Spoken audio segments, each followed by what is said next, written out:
If you are curious about how the ULTY portfolio works, how they generate income, what happens when the stocks in the portfolio go up, and importantly, what happens when the stocks in the portfolio go down, how do those options generate income and protect them, you're going to love this video. I've got screenshots from an actual Robinhood options chain, and we're going to model out what could happen in Opendoor stock if it went up and if it went down, what that would mean to the actual NAV of ULTY.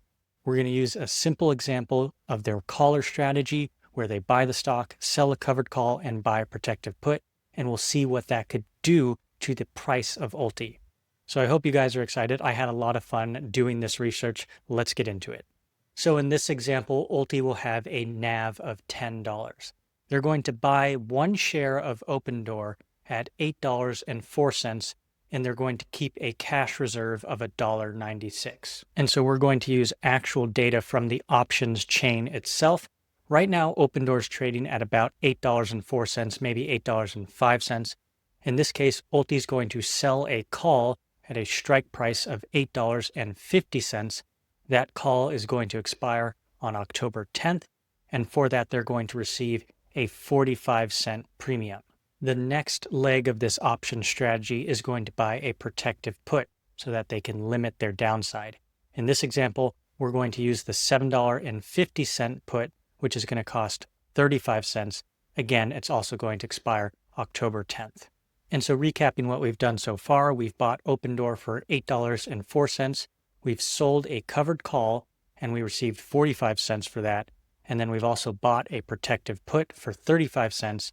The net premium we've received is 10 cents. And when you receive a premium, you're effectively lowering your cost per share. So if we bought Opendoor at $8.04 and received a 10-cent premium, the actual cost per share was $7.94. Now to calculate our maximum profit per share, this is the best case scenario if Opendoor just keeps going up. So if Opendoor goes to $8.50, our call will get assigned, but we will make some money. And to find that max profit, we just take the call strike price minus the effective cost. So in this scenario, it would be $8.50 because that's what we could sell Opendoor for, and what we effectively bought it at was $7.94 for a maximum profit of 56 cents. And now let's imagine the worst case scenario, which will be our maximum loss. So here we'd take $7.94 minus $7.50 for a maximum loss of 44 cents. And just to recap it all, we originally invested $8.04 into Opendoor. If the best case scenario where the price went up actually happened, we received 56 cents. 10 cents of that was the option premium, and the rest of that was the price appreciation. That means we'd have a new value of $8.60 on our original investment. So the new NAV of ULTY would be $8.60 plus the original $1.96 that we kept in a cash reserve for a new NAV of $10.56. Now, if the worst case scenario happened, we would have bought Opendoor at $8.04. We would have had a maximum loss of 44 cents per share. So that would mean our new value would be $7.60.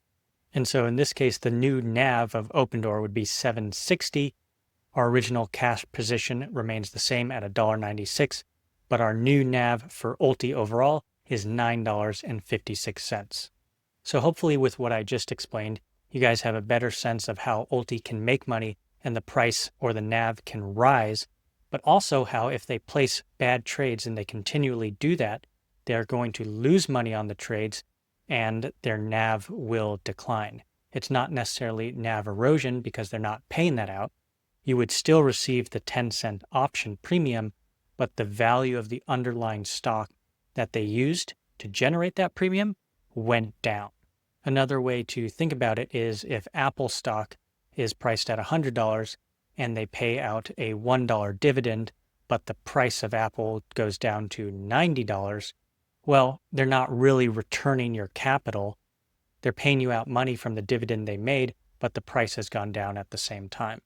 And as we can see, if the YieldMax traders will make bad trades, then the price of ULTY will go down. And that's why it's so important to monitor these positions and these trades. I think you need to be looking at the underlying stocks themselves, as well as the options trades that are being placed. because we don't want the value of those stocks to continually go down, even though we're getting paid distributions. And one of the best resources to help you guys keep tabs on what's going on in the ULTY portfolio, not just with the stocks, but with the options as well, seeing what positions are making money, which ones are losing money, that's this channel right here, the Roger Sands Dividend Life.